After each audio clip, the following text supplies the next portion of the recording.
Hi, this is Daniel, and you're watching Unrivaled Investing, a no hype, mission focused channel trying to find you exceptional companies and unrivaled investments. I'm looking for potential multi baggers, stocks that could potentially go up hundreds or even thousands of percent over time. And a lot of folks think that this company, Shift Technologies, SFT stock, can potentially go up hundreds of percent, potentially even thousands of percent in the decades ahead. And I can understand that argument. In all honesty, if they survive, if they scale, then this company could potentially go up hundreds and even thousands of percent over time because they are delivering a much better value proposition than much of the industry, the vast majority in the industry. They do compete with a few players with similar-esque business models, but they are crushing the competition, I'd argue, and growing very quickly. So I could see that potential, but it requires, in order to get, let's say, a 5x return in Shift Technology stock, they first need to survive. That's the key thing. And by survive, I mean have the cash on the balance sheet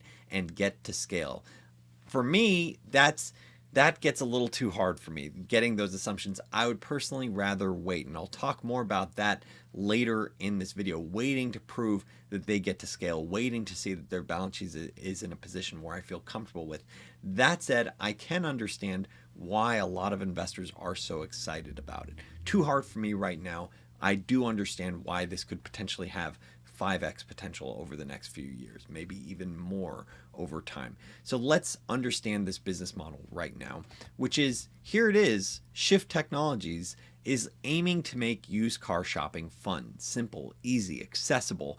And it's the way they're doing it is you can search at shift.com, easily find cars. They bring the car to you, and if you don't want to buy it, if you don't actually need to do that test drive, you can just buy it online and then they just ship it to you. So here it is. They make this super easy. You can buy it on the spot if you want to. This is a new level of convenience that you simply do not get going to that used car dealership.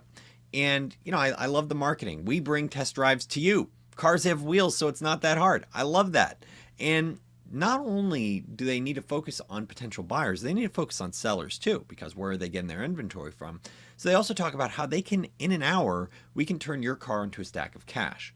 With used car pricing dramatically up over the last few months, that's a very attractive alternative for a lot of folks looking for some cash, and they have a spare car sitting around.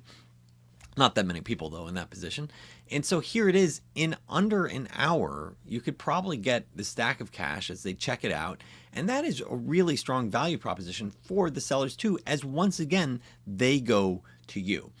And they have a no lemon policy. They do this 150-point inspection, or they don't sell it.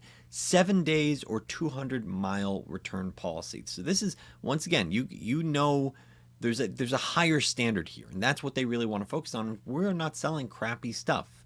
They want to make sure you have a good experience buying from them. And it's also not only buying legit goods, buying used cars that aren't going to break on you the second you get on the freeway, but you're also paying a very fair or under market price based on the fact that, hey, we track millions of data points. We can say, hey, this is the fair price for this. This is where we're getting currently like a 5, 6, 7% margin. So that's a no haggle pricing. So now you don't have to worry about, are you getting, a lousy deal from the used car salesman? Not surprisingly, customers love it. They have a 70 net promoter score, which is very, very high, higher than Apple, higher than Mercedes-Benz, much higher than auto retailers. That said, they do have some competitors that have comparable scores. Carvana has an even higher score.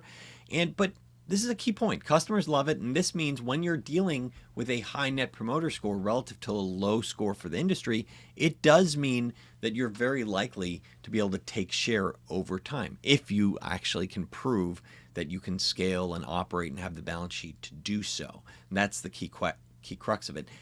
Seeing that, look, that there are competitors out there, it does, it doesn't really pass the is this unrivaled test, and that's the whole basis of this channel. I'm looking for unrivaled companies because unrivaled companies have the right to win. That said, they are operating in a huge market with hundreds of billions of dollars, and e-commerce related auto retail is less than 1%.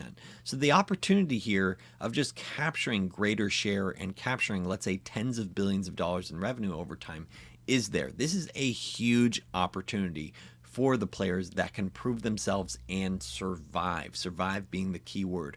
Prove themselves and survive. So Vroom, Shift, Carvana, if they survive and prove themselves, they can be huge winners over time. And we'll talk more about that in a second, but you first have to keyword survive. And look, they are talking about 150% plus revenue growth this next year, which is quite impressive, especially given the fact that there's no way the used car market is growing that quickly. So that means they're taking share and they're growing quickly. So they're guiding to about 500 million in revenue, which is way up from the sub 200 million in revenue that they looked at last year.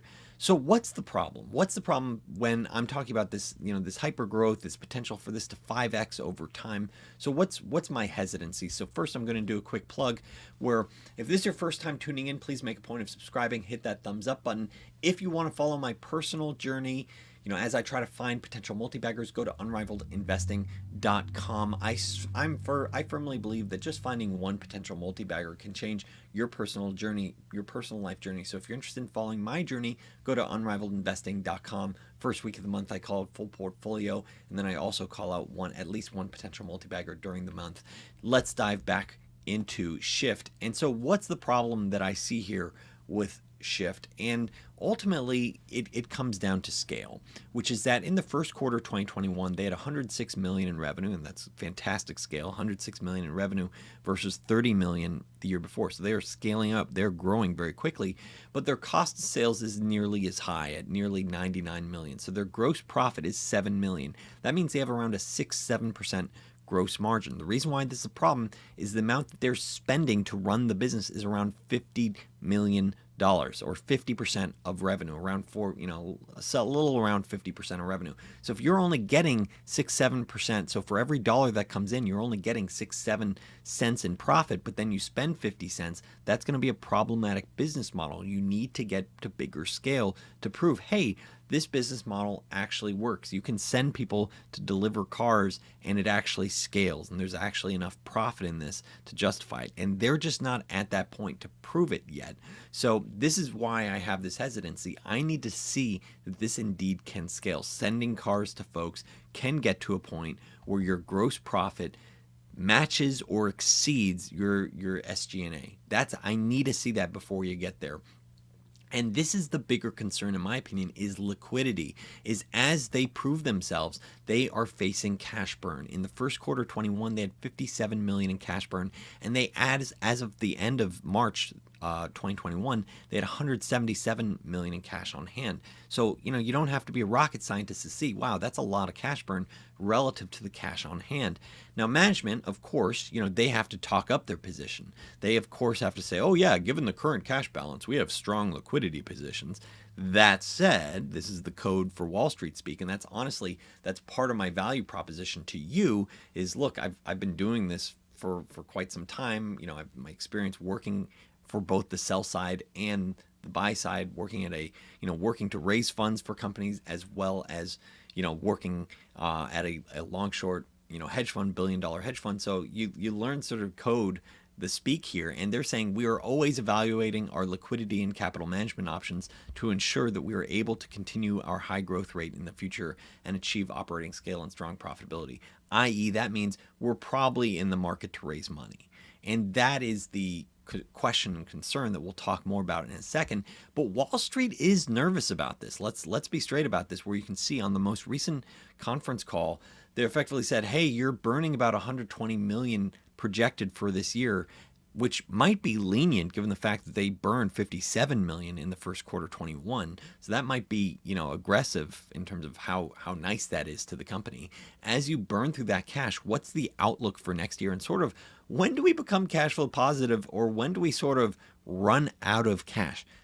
If you're new to the investment game, yeah, you can't run out of cash in this game. If you run out of cash, you're out of the game. So no, that's a no bueno when you see that. So as we look at this, here's what management had to say. As we sit here today, we're in a really good liquidity position. We have cash in the bank. we plan to grow our inventory, i.e., we need to invest more into buying used cars. We can, in order to grow, they're going to need to definitely invest in inventory. We can do that through the traditional methods in the industry, such as floor plan financing, where effectively they borrow against the used cars. We can also reach out to the capital markets and think about our capital management to make sure that we continue to grow at that level, i.e., they're going to need to raise money. That's my opinion. As for break even, well, the company said in the past that 2023 was a target date. It has to do with getting scale and operational efficiency, i.e., getting to a break even free cash flow. So that means they might be burning free cash flow not only for 2021, but for 2022 and potentially all of 2023 into, let's say, the fourth quarter, because this is how companies dance around it. They say into 2023, and then it's like, oh yeah, December 2023 is when we're break even. So you might have 2 to 3 years of cash burn.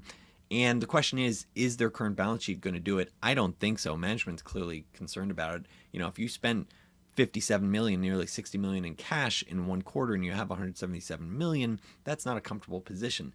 And so this is what's making Wall Street nervous about the stock. Arguably, this is the reason why the stock has not performed that well, dropping below the SPAC deal price, originally at 10, now it's around 8.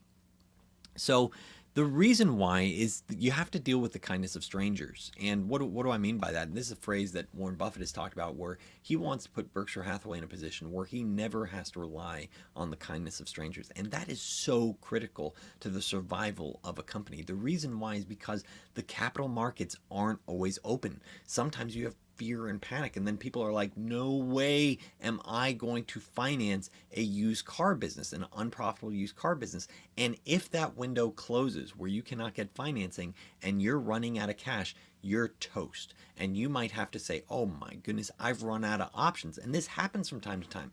This is what happens in capitalism. Sometimes everyone's rah rah, and then the next minute it's like, nope, you're not getting any money. I mean, that's why you got that banker joke where the banker's the one that's willing to, lend you an umbrella only when it's sunny outside. That's the type of thing that you have a dynamic here. And so there's a concern that will they do an appropriate level of financing to make sure that they get through potentially the valley of death. I mean, that's really it here, of like, hey, can you get to scale where you become self-financing? And that's why finding businesses that are either really close to self-financing or are profitable, are self-financing and growing, are so attractive. That's part of the reason why my potential multi-baggers are almost always those types of companies. It's like, it's really close to self-financing or profitable. And that way, you don't have to worry about this risk. It removes one of the key risks off the table of like, could you potentially blow up? And the reason why it's concerned is like, well, wait a second. Depending on the kindness of Wall Street, let's say they need to raise $100 million. Well, currently it's around like $800, $700 million market cap. And so if they need to raise $100 million in the next year, you can have really nice terms, which might be like a convertible note that's priced way above market. Let's say a convertible note at $12 a share. That would be fantastic if they could do that, but I don't think they'll be able to in this current, that would be fantastic. And given my prior, job working for a payments company as the CFO of a payments company, trying to raise capital, I recognize this is the game that they need to be playing right now. They need to be focused on like, hey, how do we make sure that not only do we survive this next year and the year after, but that we're in a strong capital position so that way we survive, period. We for sure get to scale. And so if you, let's say, need to raise $100 million, is it good financing at let's say, a convertible note with $12 conversion? Or are you going to be forced to effectively raise capital at $5 a share? Where someone's like, no way am I going to go, or $3 a share. And so as you do this, then the existing shareholders get diluted. And that's the reason why their CFO has to talk it up and be like, oh, no, we don't need that capital. We're in a good, we reviewed the options, but our liquidity is fine. Of course they have to say that because they need it. So that's the position they're in. There is almost certainly going to be dilution, in my opinion, in the future. The question is, how much? And if people really get panicky, it can be a lot. Now, I'm not banking on that, and I'm not trying to encourage that, but I'm just sharing, like, this is the reason why I don't invest in situations that depend on the kindness of strangers for it to survive. And that's the key risk here. And, it's a question of, when are they going to raise how much relative to the market cap? And, will the capital markets be open in that time? So it's too hard for me now, the way I'm looking at it. But with cash, with scale, getting to the point where their gross profits are equal to or greater than their operating costs, then I could see this as saying, hey, you are now tapping into this mega market. You clearly, consumers love it. You've proven that this business model works. They haven't truly proven that this business model works yet, in my opinion. And so a lot depends on the scale, depends on their financing, how astute and persuasive their CFO can be. You do have to be a salesperson effectively to sell, oh yeah, we don't need this money, but it would be great if we had it. And that's what they need to do. Now, how come at the start of this video I was saying, hey, this 5x upside, and that's the upside that I've heard from a lot of folks, is sort of saying, hey, there's multi-bagger potential with this one. And the reason why is, if you can prove that if you can get to the promised land that they're targeting, you get through the valley of death, get to the promised land, you're currently at gross margins around 6-7%. You need to get significantly better gross margins, and it's possible they can do it. It's possible they can get to much higher gross margins. It would be possible through either financing or getting some sort of insurance programs and just better pricing for the car. So those are sort of the approaches to, hey, how do we make sure we get better pricing over time, better margins, and then you get greater and greater scale on your operating expenses. And so yes, you're going to get a lot of leverage on your corporate operating expenses. So instead of 16% of your revenue, it's going to be 3 to 4%. Or if people actually recognize the Shift brand, you won't have to spend as much as a percentage of your revenue. You won't have to spend 5%. You could only maybe spend 1%, in which case maybe you're around 5% profit margin. So if you could get to, let's say, $1 billion in revenue, and keep in mind they're targeting 500 million this next year. So if you can get to $1 billion sometime in the next few years, next year or two potentially, and you're at, let's say, 5% profit margin, now you're interesting, because if you're talking about 5-10% profit margin, 50 to 100 million in operating profits versus a company that's currently valued at 700 to 800 million. So people are going to say, well, wait a second, this is fantastic. I'm looking at a company that could potentially grow 30, 40, 50% a year for years to come, because it has this unrivaled value proposition relative to, I'd say, the vast majority of the market. Not necessarily relative to the other e-commerce players, but it's a really strong value proposition certainly relative to the rest of the market. And so it does have this potential to grow super fast. If you can prove that you get to these margins, then people might say, hey, why not put a 50 times profit multiple on this, because they're closer to scale, in which case you're at $1 billion, you get to 10% profit margin, so that means 100 million, 50, that's $5 billion market cap versus the 700 million current market cap. So that is how folks are currently thinking about it. So we're saying, hey, if you survive the upcoming financing, if you get to scale, and those are two big ifs, I personally would rather wait to see them get to scale, see them get through this financing, and then I can revisit it. That's personally how I would do it for my personal investment journey. Now, folks have to choose what's right for them, and that's why in my potential multi-baggers each month, I'm generally calling out companies that are really close to this. They might be saying, hey, we're going to be free cash flow positive later this year, or we're already free cash flow positive. My July potential multi-bagger, free cash flow positive, positive EBITDA, and growing at 80% and trading at a comparable valuation multiple. So that's how I'm personally thinking about it. And this is where a lot of folks go, wait a second, Daniel, won't it have rallied by 500% or something crazy like that by the time they prove themselves and they've had their financing and all that? And I'm like, okay, that's fine. That's why it's a journey, folks, is that if this company truly is disrupting an $800 billion used car market, this is going to be a runway for decades for them to grow and take share. In which case, why not wait for them to get there? And I'm go, oh, they're self-financing now. Now I'm willing to put on a bet. Now I understand. I have greater confirmation that this business model does indeed scale. So I can understand why consumers love it for now, but I also haven't seen why, yeah, it's economically viable. That's the chief concern. If this video has been valuable for you, been helpful, please make a point of subscribing. If you're already a subscriber, I do appreciate that thumbs up. Thanks so much for watching.